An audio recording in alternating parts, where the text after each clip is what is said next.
Hello दोस्तों, स्वागत है आप सभी का आपके अपने चैनल गुरुमंत्र इंस्टीट्यूट पर।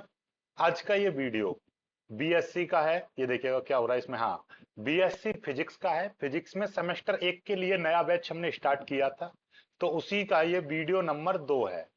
इससे पहले वाले वीडियो में हमने आपको अदिश राशियां, ठीक है, और आपकी सदिश राशियां बताई थी और सदिशों के प्रकार आपको बताए थे। ओके, आज हम बात करेंगे आपका स्थिति सदिश क्या होता है, विस्थापन सदिश क्या होता है, और सदिशों को जोड़ने का नियम, सदिशों को जोड़ते कैसे हैं, घटाते कैसे हैं, और सदिशों को जोड़ने का त्रिभुज नियम के बारे में आज हम डिस्कस करेंगे। और एक डेरिवेशन आपको कराएंगे जो कि इंपोर्टेंट है, पेपर में आता रहता है। ठीक है, सबसे पहले हम स्थिति सदिश के बारे में जान लेते हैं कि आखिर स्थिति सदिश क्या है। ठीक है, चलिएगा, स्थिति सदिश पहले हम जानेंगे स्थिति सदिश के बारे में, जिसको हम इंग्लिश में पोजीशन वेक्टर के नाम से बोलते हैं या पोजीशन वेक्टर के नाम से जानते हैं। जैसे कि मान लीजिए मेरे पास ये आपका कोई भी कोऑर्डिनेट एक्सिस है, इस तरह से ये आपका एक्स अक्ष, ये आपका वाई है, ये आपका जेड है। ध्यान से समझिएगा, यहां पर कोई पॉइंट है जिसके बिंदु मैं कह रहा हूं 3,4 है। ये बिंदु आपके 3,4 हैं। इसका मतलब यह है कि एक्स की डायरेक्शन में जैसे कि 1 2 3 पॉइंट है, 1 2 3, और वाई की डायरेक्शन में ये 4 पॉइंट चला हुआ है, जैसे इस तरह से ये और इस तरह से। तो अब यदि मैं, ये आपका कोई मूल बिंदु है ओ, तो इस निर्देशित, इसको मैं क्या बोलूंगा, एक ओरिजिन पॉइंट बोलूंगा, ओरिजिन पॉइंट, या फिर मैं इसको निर्देशित पॉइंट भी बोल सकता हूं। निर्देशित पॉइंट या निर्देशित बिंदु। निर्देशित बिंदु का मतलब क्या है कि ये निर्देश देगा। जैसे मैं कह रहा हूं कि आपका यहां से दिल्ली कितना दूर है, तो दिल्ली आप बताओगे ना कि भैया अलीगढ़ से, मैं एक पॉइंट दूंगा कि भाई अलीगढ़ से जो दिल्ली है वो आपका 100 किलोमीटर है। अलीगढ़ से दिल्ली 100 किलोमीटर है। तो अब आपने ये जो पॉइंट बताया है यही आपका ओरिजिन पॉइंट होगा, क्योंकि हम यहां से निर्देश कर रहे हैं, निर्देश दे रहे हैं। ठीक है, अब भाई यदि मैं बात करी जाए, मैं पूछने लगूं गाजियाबाद से दिल्ली कितना, वहां से तो कम बैठेगा। तो ऐसे ही यदि मैं बात करूं चेन्नई से दिल्ली कितना है, तो ऐसा नहीं बोल सकते। यदि हम बोलेंगे कि ये जो मेरा मार्कर है छोटा है या बड़ा है, तो आप बताओगे कि ये किस निर्देशित पॉइंट क्या है इसका, क्योंकि बिना किसी निर्देशित पॉइंट के हम किसी भी चीज को डिस्क्राइब नहीं कर सकते हैं। मैं कहूं कि आप छोटे हो या बड़े हो, तो आप बताओगे ना, मैं आपसे पूछूंगा आप अपने बहन भाइयों में छोटे हो या बड़े हो, आप कह दोगे कि नहीं जी मैं तो बड़ा हूं। तो बड़ा नहीं, आप घर में बड़े नहीं हो सकते, क्योंकि घर में तो आपके पिताजी बड़े होंगे, उनके बाद आपके दादाजी बड़े होंगे, तो नहीं कि आपसे पूछा जाएगा एक पर्टिकुलर एक रेंज में। तो एक निर्देशित पॉइंट बोला जाएगा, जैसे कि आप अपने बहन भाइयों में सबसे बड़े हैं या सबसे छोटे हैं, इस तरीके से। ऐसे ही यहां पर निर्देशित पॉइंट है, यहां से यदि मैं किस निर्देशित पॉइंट से इस पॉइंट को माप दूं, यानी कि ये वाला पॉइंट मैंने P मान लिया और यहां पर इस तरीके से एक वेक्टर खींच दिया, तो इसको मैं बोलूंगा ओ पी वेक्टर। और ये ओपी वेक्टर क्या हो जाएगा, ओ पी वेक्टर को हम इस तरह से दिखाएंगे कि भैया ये आपका कितना है, 3i cap plus 4j cap. आई का मतलब क्या है कि ये 3 यूनिट एक्स अक्ष की तरफ है और 4 यूनिट ये वाई अक्ष की तरफ है, तो यहां पर ये बन गया। तो इस तरीके से इसको बोलेंगे हम स्थिति सदिश, यानी कि किसी भी एक बिंदु की किसी दूसरे बिंदु से क्या कर दें, उसकी स्थिति को मापते हुए एक सदिश बना दिया जाए, तो उसको बोलते हैं हम स्थिति सदिश। या किसी बिंदु की एक निर्देशित बिंदु से जो दिशा बताई गई है या उसकी स्थिति को डिस्क्राइब किया जाता है, तो उसकी को हम क्या कहते हैं, एक ऐसा सदिश जो किसी बिंदु की एक निर्देशित बिंदु से उसकी स्थिति को दर्शाता है, उसी को हम क्या बोलते हैं, स्थिति सदिश कहते हैं। तो यहां पर देखिएगा एक परिभाषा छोटी सी लिखी हुई है, इसको देख सकते हो आप और समझ सकते हो कि किसी निर्देशित बिंदु के सापेक्ष किसी अन्य बिंदु को प्रदर्शित करने वाला सदिश स्थिति सदिश कहलाता है। बात समझ में आ गई, यानी निर्देशित बिंदु के सापेक्ष किसी अन्य बिंदु की स्थिति को दर्शाने वाला सदिश। जैसे कि ये आपका निर्देशित पॉइंट हो गया, इसके सापेक्ष हम इस बिंदु P की स्थिति को बता रहे हैं कि ये इधर है, तो यही आपका क्या कहलाएगा, स्थिति सदिश कहलाएगा। ठीक है। अब कुछ स्टूडेंट बोल रहे थे सर हिंदी में डेफिनेशन दीजिए, तो मैं हिंदी में दूंगा। अभी जो मेरे पास डेफिनेशन हिंदी इंग्लिश में लिखी हुई है उसको समझ लीजिए, आगे सभी डेफिनेशन आपको हिंदी में मिलेंगी, चिंता नहीं करना है। ठीक है। आगे आ जाता है आपका स्थिति सदिश, आपको समझ में आ गया। अब आता है विस्थापन सदिश क्या होता है। दो अलग अलग स्थितियों को जोड़ने वाला सदिश विस्थापन सदिश कहलाता है। जैसे कि भाई मेरे पास यहीं पर देखिएगा, ये बिंदु है, यही मैंने आपको यहां पर समझाया है, इसको समझने का प्रयास करो। ठीक है, इसको, ये क्या है, ठीक है, इसको भी मैंने मिटा दिया। अब देखिएगा, इसको मैं यहां पर एक मान ले रहा हूं, आप ऐसा समझिएगा इसको भी। अरे पूरा ही मैं डिस्क्राइब इसको खत्म कर दे रहा हूं।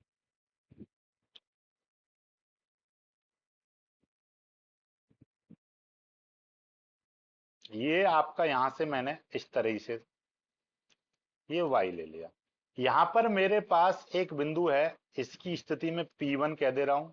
एक मेरे पास दूसरा बिंदु है, ये है मेरे पास P2। तो यहां से यहां तक की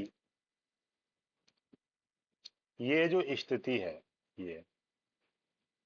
ये मैंने मान ली इसकी पोजीशन वेक्टर को मैं R1 से प्रदर्शित करूंगा, तो ये आपका R1 वेक्टर और ये आपका R2 वेक्टर। ठीक है, बात समझ में आ गई। ये यहां पर O बिंदु है, जो O से P, ये O से P1 जो वेक्टर है इसको मैंने R1 वेक्टर से दर्शाया है। O से P2 जो वेक्टर है उसको मैंने R2 से दर्शाया है। यानी कि ये पहले पॉइंट की स्थिति सदिश है, ये दूसरे पॉइंट का स्थिति सदिश है। अब इन दोनों बिंदुओं को मिलाने वाला सदिश, देखिए प्रारंभिक से अंतिम, तो ये देखिएगा प्रारंभ से अंतिम की ओर जा रहे हैं हम इस तरीके से, तो ये आपका क्या कहलाएगा, ये आपका विस्थापन सदिश कहलाएगा। यही आपका क्या कहलाएगा, विस्थापन सदिश कहलाएगा। ठीक है, विस्थापन सदिश, यही आपका विस्थापन सदिश बन गया। तो बात समझ में आ गई या नहीं आई। पहले बिंदु से दूसरे बिंदु तक हमने ये एक सदिश हमने खींच दिया, तो यही आपका क्या है, विस्थापन सदिश कहलाएगा। क्लियर है। इसको मैं किससे, आर से रिप्रेजेंट कर दे रहा हूं विस्थापन सदिश को, यहां पर ये मैं आर वेक्टर से प्रदर्शित कर दे रहा हूं। ओके, चलिएगा। तो अब आर वेक्टर की यहां पर वैल्यू निकालेंगे हम, तो कितनी हो जाएगी देखिएगा। आर वेक्टर की यदि मैं वैल्यू निकालूंगा, तो अंतिम वेक्टर की पोजीशन माइनस प्रारंभिक पॉइंट की पोजीशन, यानी कि पहले यहां तक था उसके बाद यहां पर हो गया, तो यही तो इसने विस्थापन कवर किया, तो ये तो अंतिम पोजीशन यानी कि ये R2 माइनस R1 निकाल देंगे, तो ये आपका स्थिति सदिश निकल आया, सॉरी विस्थापन सदिश। यही है आपका विस्थापन सदिश, जिसको हम डिस्प्लेसमेंट वेक्टर बोलते हैं। ओके, चलिएगा। अब यहां से आपका इस तरीके से कुछ एग्जांपल आपको दे रखे होंगे, जैसे कि क्वेश्चन आपसे पूछ सकता है कि ए वेक्टर है, ऐसे समझिएगा, मैं आपको पूरी बात बताता हूं क्वेश्चन किस तरीके से बनेगा यहां से, कि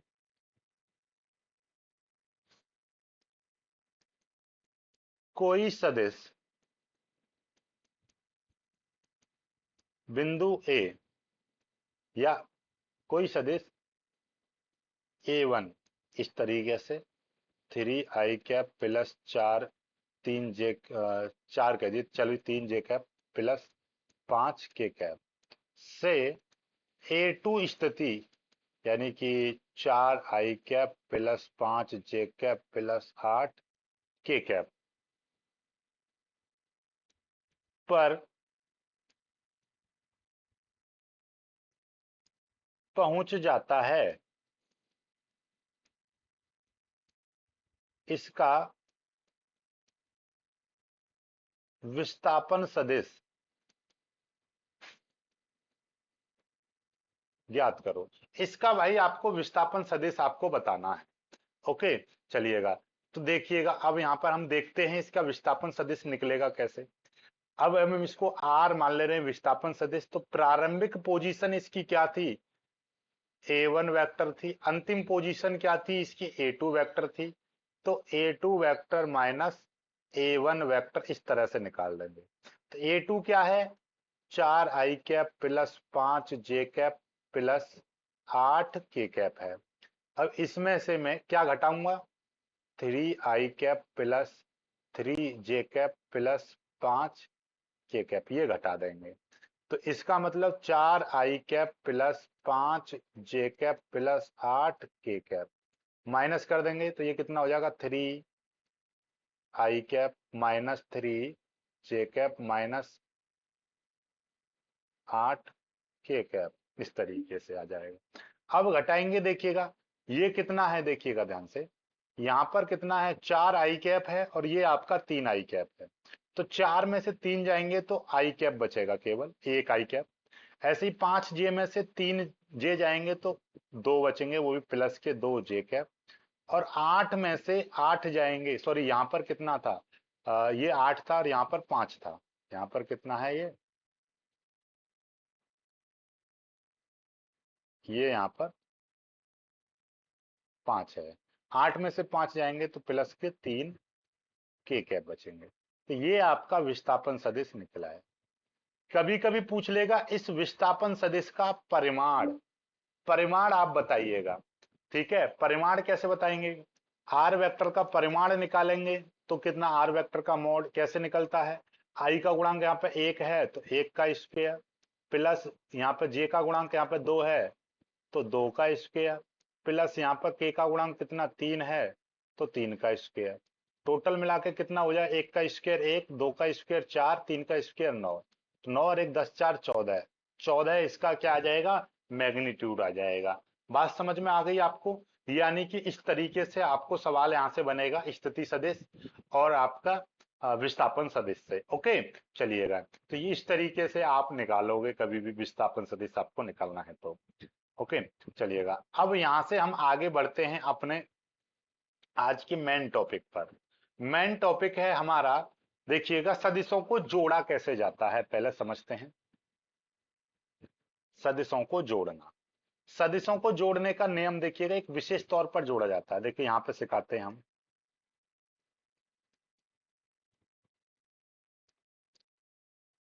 सदिशों को जोड़ना कैसे जोड़ा जाता है, यदि मेरे पास कोई ए वेक्टर है और मेरे पास एक बी वेक्टर है, अब मेरे को इनको जोड़ना है, तो जोड़ेंगे कैसे भाई, आप ऐसा समझिएगा कि इसके साथ इसको जोड़ेंगे तो हमारा देखिएगा ये ए वेक्टर है, ये ए वेक्टर है, ठीक है, और इस ए वेक्टर का जो सिर है ये वाला सिर है, इसके साथ में इसका, इसकी पूंछ, ये देखिएगा ये इसकी पूंछ है, ठीक है, और ये इसका सिर है, ठीक है, देखिएगा ये यानी कि ये आपका टेल है और ये आपका हेड। किसी वेक्टर को जोड़ना है तो इस वेक्टर के हेड से दूसरे वेक्टर का हम क्या कर देंगे, टेल जोड़ देंगे, इस तरह से हमारा ये जुड़ जाएगा, ये वेक्टर हमने इस तरीके से जोड़ दिया, तो ये आपका जुड़ के तैयार हो गया। कभी कभी क्या होता है कि आप इसको कैसे, ऐसे ना जोड़कर आपने कैसे जोड़ा, एक इस तरीके से आपने ए वेक्टर है ये, और आपने क्या करा, यहां से देखिएगा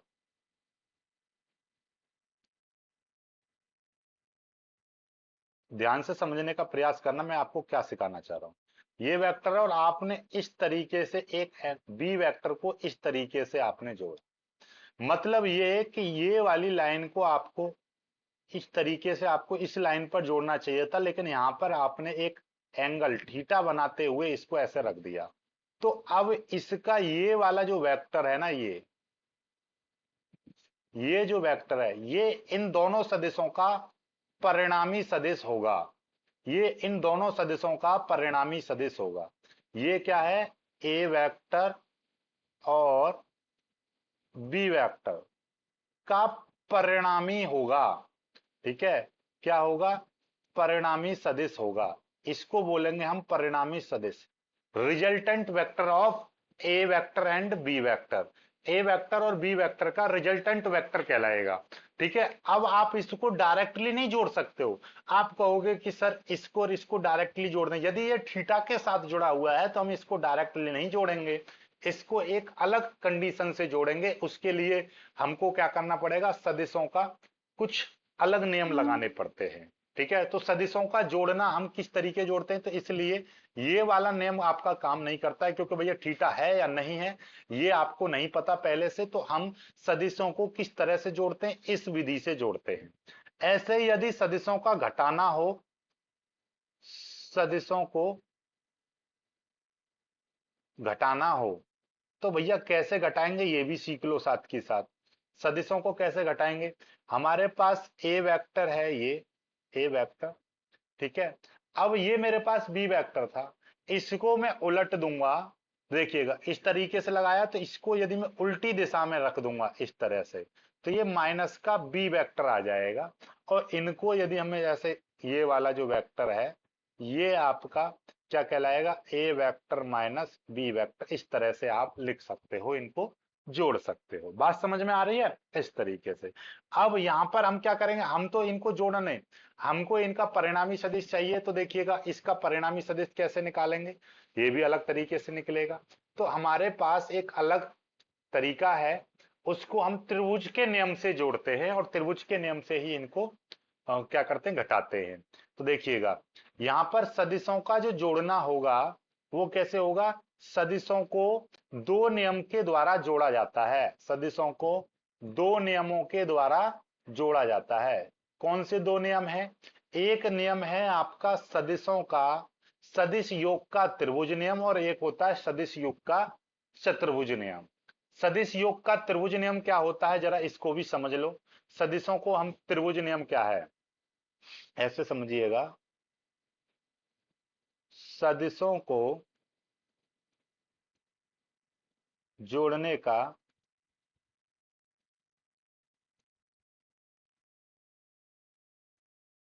त्रिभुज नियम, सदिशों को जोड़ने का त्रिभुज नियम क्या है, जैसे कि हमारे पास कोई भी इस तरह से एक हमारे पास क्या होता है, त्रिभुज हो सकता है। ये हमारे पास एक त्रिभुज है, एक्स वाई और जेड, ठीक है। और मेरे पास में दो वेक्टर हैं, एक ये वेक्टर है ए वेक्टर, और मेरे पास एक दूसरा वेक्टर है बी।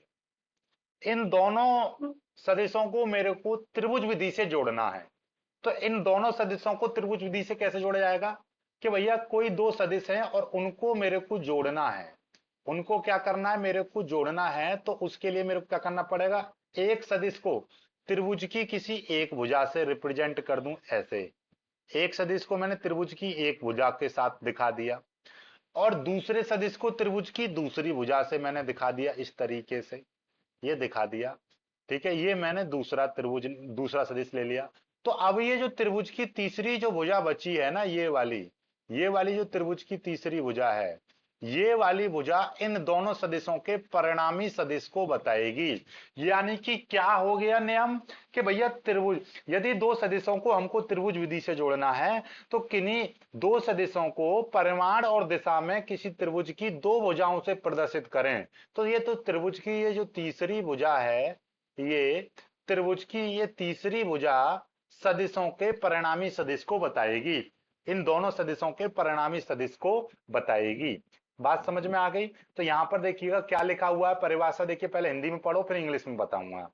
इस नियम के अनुसार सदिश योग का त्रिभुज नियम क्या कहता है, किसी वस्तु पर कार्य करने वाले दो सदिशों को, या आप लिख सकते हो किन्हीं दो सदिशों को परिमाण व दिशा में किसी त्रिभुज की दो क्रमागत भुजाओं द्वारा निरूपित करें, तो उनका परिणामी सदिश त्रिभुज की तीसरी भुजा के बराबर परंतु दिशा में विपरीत होगा। क्या होगा, उनका परिणामी सदिश तीसरी भुजा के बराबर होगा लेकिन दिशा में विपरीत होगा। बात समझ में आ गई। तो भैया हमको ये पता चल गया कि यदि दो हमारे पास वेक्टर हैं, यदि मेरे पास दो वेक्टर हैं, उनको मैं परिमाण और दिशा में त्रिभुज की दो भुजाओं से प्रदर्शित करूं, तो त्रिभुज की तीसरी भुजा इन दोनों सदिशों के परिणामी सदिश को बताएगी, लेकिन उसकी दिशा विपरीत होगी। ठीक है, अब इसको हम मैथमेटिकली भी प्रूव करेंगे, लेकिन पहले हम यहाँ पर एक उसमें इंग्लिश में और परिभाषा को सीख लेते हैं। ये देखिएगा इस तरीके से ट्रायंगल लॉ क्या है, ये देखिएगा ट्रायंगल लॉ क्या कह रहा है। If two vectors A and B are represented both in magnitude and direction by two sides of triangle, यदि किन्हीं दो सदिशों को हम परिमाण और दिशा दोनों में किसी दो साइड ऑफ ट्रायंगल, दो त्रिभुज की दो ट्रायंगल दो साइड से, यानी ट्रायंगल की दो साइड से रिप्रेजेंट करें, देन तब the resultant of these vector, तब इन सदिशों का resultant vector represented by the third side of triangle, तो इन सदिशों का जो परिणामी सदिश है, रिजल्टेंट वेक्टर है, वो त्रिभुज की तीसरी भुजा से रिप्रेजेंट होगा। This is called triangle law of addition. बात समझ में आ गई कि भैया त्रिभुज की एक भुजा से मैं एक वेक्टर को और त्रिभुज की दूसरी भुजा से मैं दूसरे वेक्टर को रिप्रेजेंट करूं, तो ये त्रिभुज की जो तीसरी भुजा है, ये उसके, ये सी नहीं लिखना, इसको आर लिखना, ये इनके रिजल्टेंट वेक्टर को दर्शाएगी। बात समझ में आ गई होगी आपको अच्छे से कि भैया डायरेक्शन और मैग्नीट्यूड और डायरेक्शन के हिसाब से मैं किन्हीं दो भुजाओं को किसी दो त्रिभुज से, त्रिभुज की दो भुजाओं से प्रदर्शित करूं, दो सदिशों को, तो उसकी जो तीसरी भुजा है वो उसके परिणामी सदिश को बताएगी। ओके, चलिएगा अब हम यहां पर क्या करेंगे, इसका ये देखिएगा, हम यहां पर इन त्रिभुजों का क्या कहेंगे, एक परिणामी, यानी कि इसका हम व्यंजक प्राप्त करेंगे, यानी कि सदिश योग का त्रिभुज नियम का गणितीय रूप या गणितीय व्यंजक, इस तरीके से हम करेंगे। ठीक है, तो यहाँ पे हम करते हैं इसको, कितने में हो जाएगा, नहीं दूसरे वाला पेज ले रहे हैं, कोई दिक्कत नहीं। ठीक है,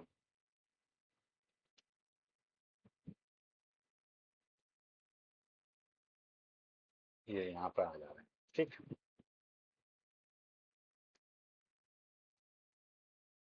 सदिश योग का त्रिभुज नियम का, आप ऐसे समझ लीजिए,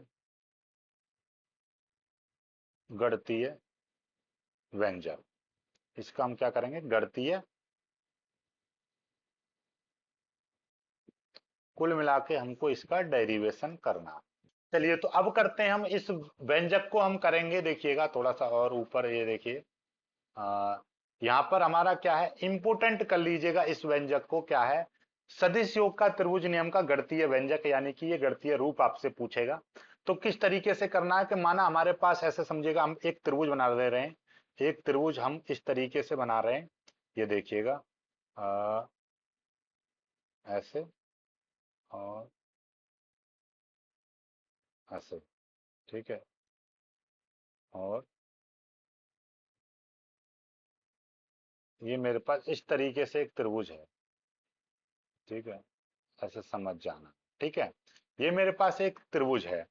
अब इस त्रिभुज में मैंने क्या करा है, मैं यहाँ पे लिख दूंगा, ये मेरे पास त्रिभुज है, और इसको मैं, आप ऐसा समझिएगा, एक ओ बिंदु, और यहाँ पर पी, सॉरी पी को नीचे कर दे रहा हूँ ताकि ये लाइन मेरे को खींचनी पड़ेगी। ये मेरे पास में क्या है, आ, ये हो गया। ठीक है, ओ, और ये है मेरे पास क्यू, और ओ पी क्यू, ये मेरे पास में एक त्रिभुज है ओ पी क्यू। ध्यान से समझिएगा, मैं मान के चल रहा हूं, माना दो सदिशों दो सदिशों ए वेक्टर व बी वेक्टर को परिमाण व दिशा में किसी त्रिभुज ओ पी क्यू की भुजा ओ पी व पी क्यू से निरूपित किया गया है। तब देखिएगा, सदिश योग का नियम यही तो कहता था कि दो सदिशों को यदि त्रिभुज की किन्हीं दो भुजाओं से प्रदर्शित करें तो उस त्रिभुज की तीसरी भुजा उसके रिजल्टेंट को बताएगी। तो हमने यहाँ पर क्या किया, हमारे पास दो सदिश हैं ए वेक्टर, तो ए वेक्टर को इसकी ओपी भुजा से, त्रिभुज की ओपी भुजा से, ए वेक्टर को ओपी भुजा से, और इसको, ये जो है हमारी, ये जो भुजा है इसको बी वेक्टर से प्रदर्शित किया गया है। इसकी ये जो तीसरी भुजा जो है ये हमारे क्या बताएगी, इसके रिजल्टेंट आर को बताएगी। ठीक है, चलिएगा अब यहां से इस चित्र से ही हम जो भी कुछ करेंगे यहीं से करेंगे। तो इस ओपी भुजा को थोड़ा सा मैंने क्या करा, आगे बढ़ा दिया और क्यू से एक लंब डाल दिया। क्यू से एक क्या कर दिया मैंने, एक लंब डाल दिया। तो ये लंब यहां पर एन हमने मान लिया, एन पर मिलता है। ठीक है, अब ध्यान से समझिएगा, यहां से हमको क्या पता चल रहा है, तो भाई ओपी, ओपी क्या होगा, ओपी बराबर है ए वेक्टर। ठीक है, अब इसका जो परिमाण की हम बात करें तो ओपी का जो परिमाण है, ओपी, ओपी का जो परिमाण है कितना हो जाएगा, परिमाण यानी कि इसका मैग्नीट्यूड कितना हो जाएगा, ए वेक्टर का मॉड, या मैं इसको ए वेक्टर के मॉड को ए से प्रदर्शित करूंगा। ऐसे ही पी क्यू का परिमाण कितना हो जाएगा, पी क्यू का परिमाण, बात को समझो, पी क्यू का परिमाण कितना हो जाएगा, बी वेक्टर का मॉड, या हम इसको बी बोल सकते हैं। भाई यहां से यहां तक, यहां से यहां तक का जो परिमाण है उसको मैं कितना बोलूंगा, ए, और यहां से यहां तक का जो परिमाण है उसको मैं बोलूंगा बी। ओके, चलिएगा अब यहीं से सारा कुछ चलेगा। पहले मैं त्रिभुज ले रहा हूं, त्रिभुज पी एन क्यू से, पी एन क्यू से, त्रिभुज पी एन क्यू से मैं निकाल रहा हूं साइन थीटा। साइन थीटा कहाँ है, कि इसके और इसके बीच में जो कोण बन रहा है ये थीटा है, और यहां से यहां तक जो कोण बना है ये फाई है। साइन थीटा बराबर क्या होता है भाई, जिनको नहीं पता वो यहां पे सीख लो, लाल बट्टे कक्का। तो साइन थीटा बराबर क्या होता है भाई, लंब बट्टे कर्ण होता है।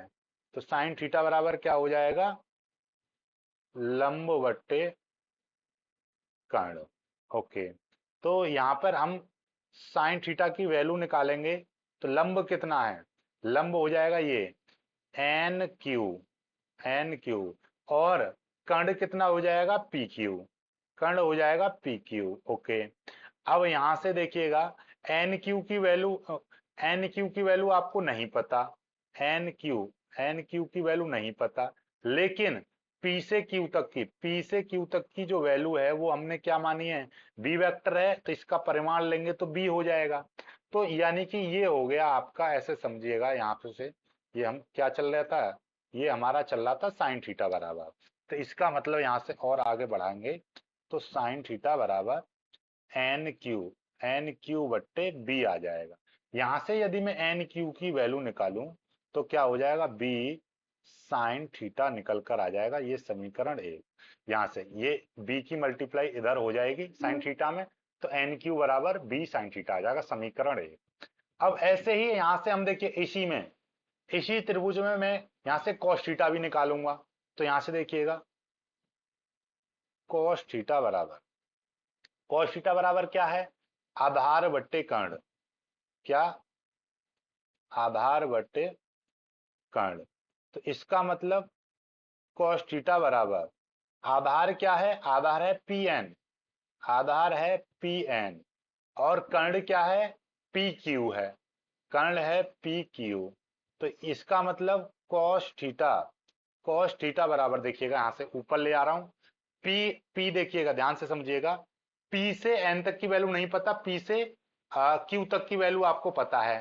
तो देखिएगा, तो क्या हो जाएगा, पी एन की वैल्यू नहीं पता पर पी से क्यू, पी से क्यू बी था, ये आ जाएगा, बी की मल्टीप्लाई इधर हो जाएगी, तो पी एन बराबर बी कॉस थीटा, ये समीकरण दो हो जाएगा। ठीक है, अब हम यहीं पर इसमें त्रिभुज ओ एन पी में, इस बड़ी वाली त्रिभुज में ध्यान से समझिएगा, मैं किस त्रिभुज की बात कर रहा हूं, इस वाले की, इस तरह से,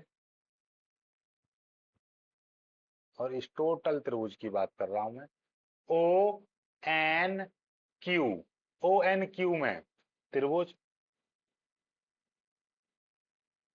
त्रिभुज ओ एन क्यू में पाइथागोरस प्रमेय लगाएंगे तो कर्ण का स्क्वायर बराबर आधार का स्क्वायर प्लस लंब का स्क्वायर। कर्ण यहां पर क्या है, कर्ण है देखिएगा, कर्ण कर्ण है यहां से ओ क्यू का स्क्वायर। कर्ण कितना है, ओ क्यू का स्क्वायर। आधार क्या है, आधार है ओ एन और लंब है एन क्यू। आधार देखिएगा ये वाला आपका आधार है, ये तो देखिएगा ये वाला यहां से यहां तक आपका क्या कहलाएगा, ये आपका आधार कहलाएगा ओ एन, और एन क्यू ये कहलाएगा आपका ओ एन, आपका आधार कहलाएगा प्लस एन क्यू आपका क्या कहलाएगा, लंब कहलाएगा। यहीं से आपको कुछ और भी सीखना है देखिएगा। अब ओ एन बराबर क्या है, ओ एन को यदि हम लिखेंगे तो OP plus P N, OP plus P N बोल सकते हो नहीं बोल सकते, देखिएगा ये ओ से पहले पी तक की जोड़ लो दूरी और पी से फिर एन तक की जोड़ लो तो यहां से टोटल निकल जाएगी। ये ओ और यहां पर है पी और ये है एन, तो ओपी प्लस पी एन इसको जोड़ देंगे हम।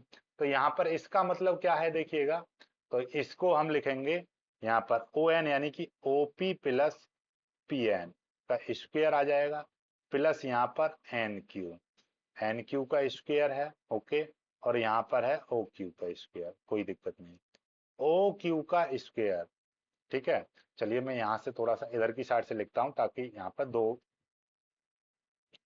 ठीक है ये देखिएगा, ठीक, ओ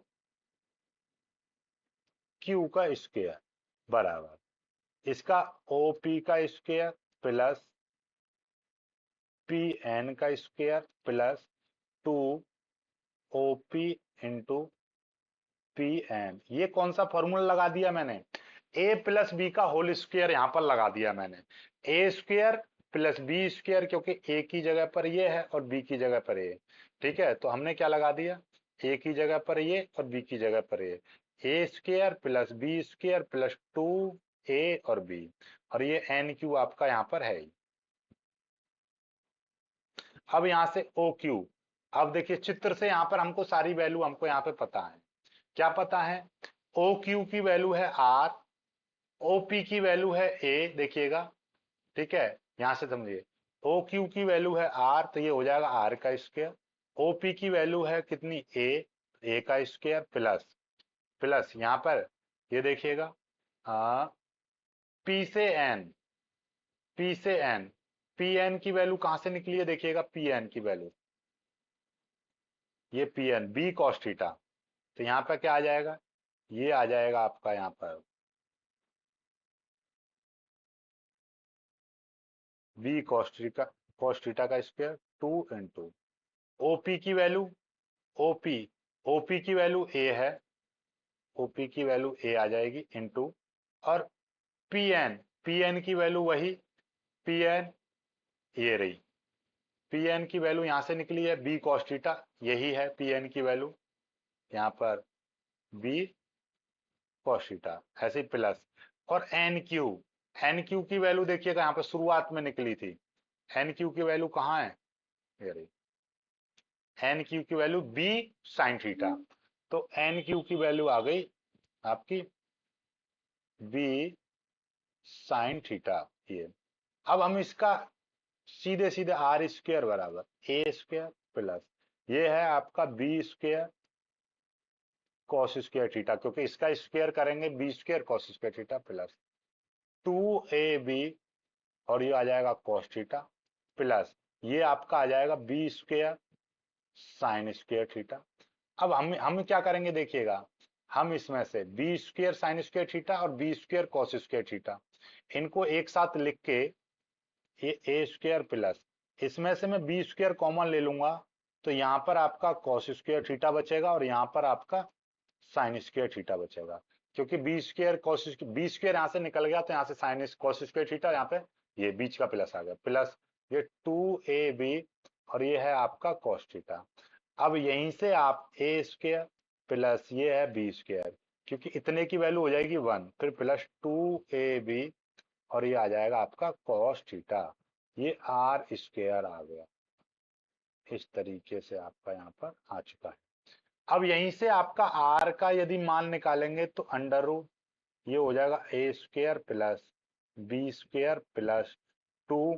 अब देखिएगा यहाँ पर हम वेक्टर की फॉर्म में लिखना चाहें तो ए वेक्टर बी वेक्टर या 2ab cos थीटा, इस तरीके से आपका निकल कर आ गया है। ठीक है, यहां तक समझ में आ गया आपको, इस तरीके से आपको करना है यहां से। ठीक है, चलिएगा अब यदि मैं यहां से आगे की बात करूं, देखिएगा हमारे पास में ये क्या है, ये यहां से इस तरीके से यहाँ पर हम कहां पर पहुंच गए हैं, आर बराबर A square plus B square 2ab आ गया। ठीक है, यहीं से एक चीज और निकलती है, यहीं से एक चीज और निकलती है, इसके बीच में यदि दोनों के बीच में फाई यदि आपसे पूछ ले तो देखिएगा टेन थीटा बराबर, अब त्रिभुज लेंगे बड़ा वाला त्रिभुज, देखिएगा ये वाला, इसको मैं यहां से सिलेक्ट कर ले रहा हूं।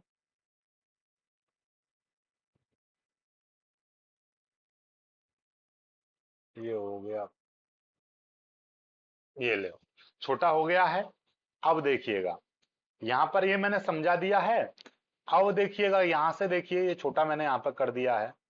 ओके, और ये मेरे पास ये जो चित्र था इसको ध्यान से समझिएगा, त्रिभुज ओ